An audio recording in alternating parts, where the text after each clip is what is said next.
This is Dr. Dungy.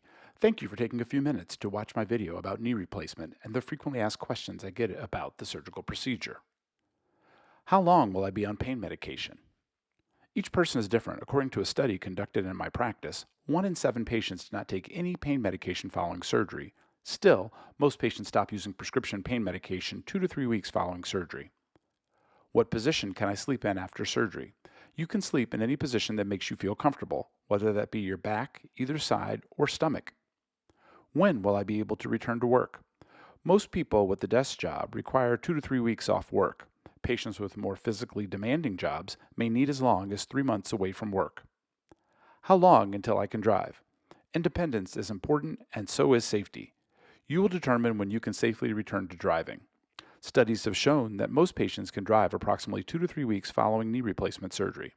I also require that you be off prescription pain medication prior to driving. When will I be able to travel? I recommend suspending travel until 3 months after surgery. The risk of getting a blood clot or other medical complications is higher immediately following surgery. How long will I have to go to physical therapy? Each person will differ in their recovery. For most people, formal physical therapy will last 4 to 8 weeks. Can I use crutches or a cane instead of a walker? I prefer my patients use a walker because the body mechanics are more normal with a walker than with cane or crutches. How long will I be on a walker as an assistive device?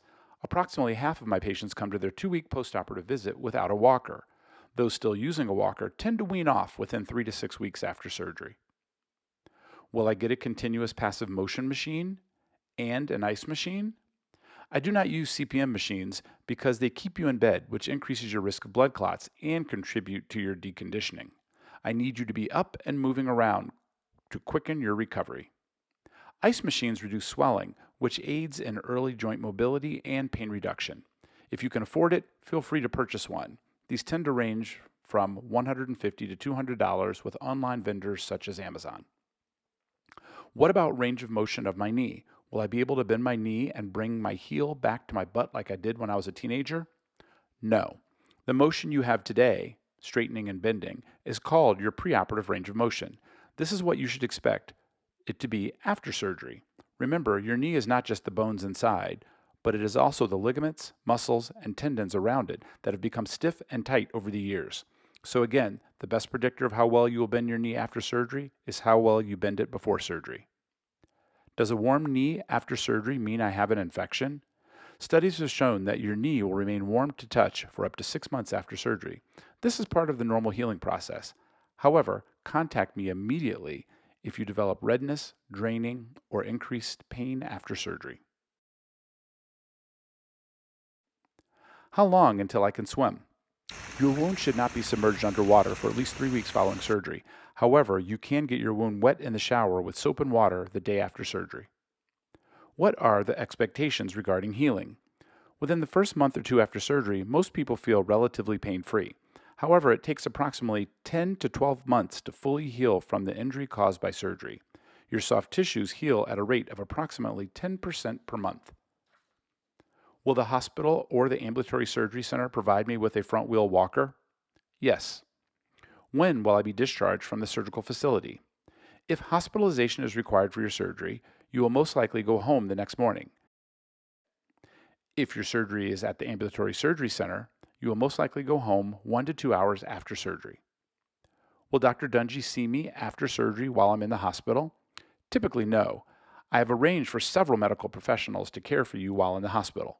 These include a medical doctor called a hospitalist, an orthopedic nursing team, skilled physical and occupational therapist, and a case management specialist.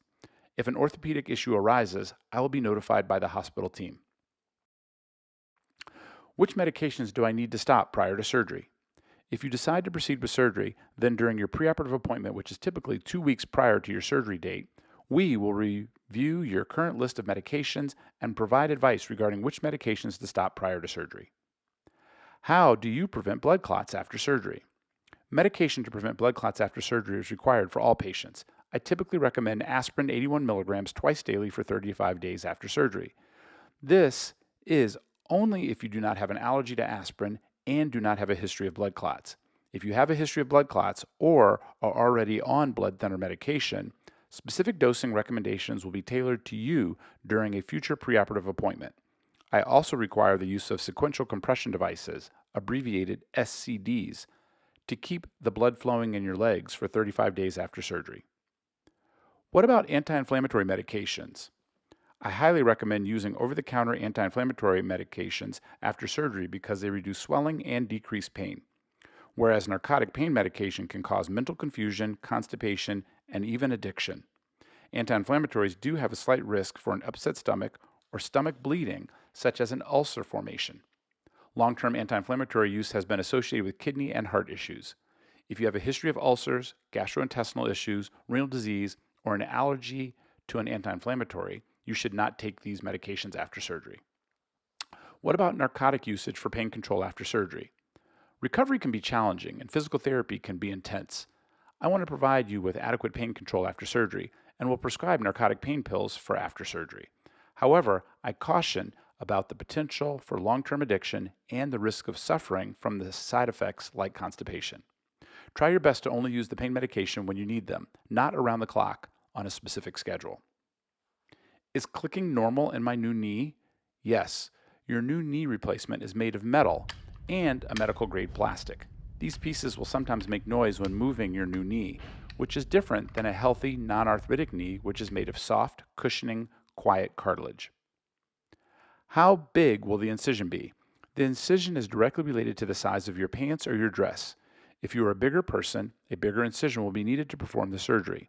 If you are a smaller person, a smaller incision will usually suffice. What are the implants made of? The artificial joints that we use today are made of high-grade medical metals. Typically, these include titanium and cobalt chrome alloy. Also, a medical-grade plastic called polyethylene will serve as your new cartilage cushioning pad. What about 3D printed models, navigation, robots, and customized implants? These concepts will most likely play a role in the future of orthopedic surgery. However, I, like most surgeons, am waiting for an improvement in outcomes for patients prior to fully adopting these technologies.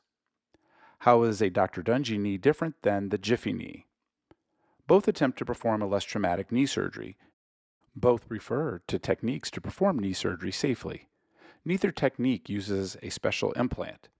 I do not perform the Jiffy knee and will not advertise about the Jiffy knee because I do not pay a licensing fee to the surgeon who registered a trademark for the name. Both techniques use a well-defined muscle-sparing surgical approach called a subvastus approach. Here's a quick summary of how I perform a less traumatic knee surgery. Most knee replacement surgery cuts thigh muscles. The kneecap is flipped to the side, exposing the arthritic knee. Then, long metal rods are forced into the patient's thigh and shin bones. This unnecessary trauma crushes the bone marrow.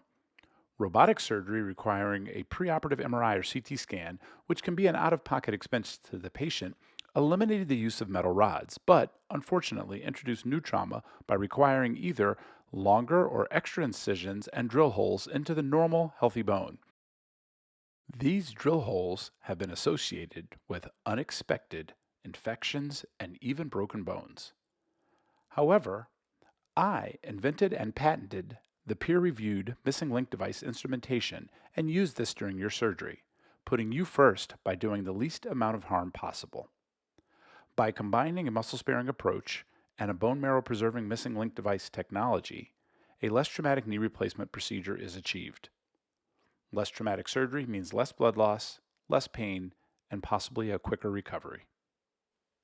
Is my anesthesiologist in network, and when will I meet him or her? Currently, everyone we use throughout the surgical process is in network. You will meet the anesthesiologist the day of surgery. The anesthesiologist will have reviewed your records before they meet you. Clarifying questions regarding your health may be asked of you by the preoperative nurse and the anesthesiologist.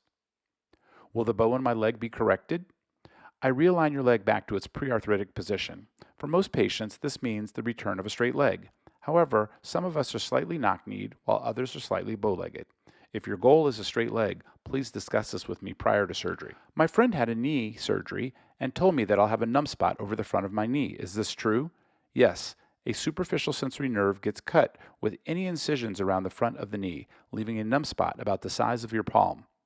This nerve does not affect strength or knee motion. Patients report it as feeling different when they touch it. Will I be able to kneel after surgery? Yes. However, many patients report that it feels strange or even uncomfortable. You will not damage your new knee by kneeling, but the skin may feel sensitive. How about dental cleaning before and after surgery? Some dental procedures can be very invasive, and the human mouth is full of bacteria. Therefore, you must address any dental issues before proceeding with major joint replacement surgery. If you do not, you are risking infection and possibly even amputation. Historically, surgeons and dentists used to recommend pre-medicating before any dental procedures after your joint replacement. However, this is falling out of favor. Now it's time for a knowledge review. Here are a few quick true or false questions for you to ponder. First, my knee replacement may make clicking and clacking noises. This is true. Recall that your new knee is made of metal and plastic. Next, Dr. Dungy will visit me in the hospital the day after surgery. This is false. Remember, I have a team of healthcare providers to help you. I'm not allowed to kneel on my new knee. This is also false. Remember, you can kneel on it, it just may feel different. Is it normal to have a permanent numb spot around the front of my knee after surgery? This is true. To help prevent blood clots, I will have to wear sequential compression devices for 35 days. This also is true. And finally, the last one. Is it normal for my knee to feel warm for 6 months after surgery? True. Remember, this is a normal part of the healing process. Thanks for watching my video. Please crack the door open to indicate that you are done.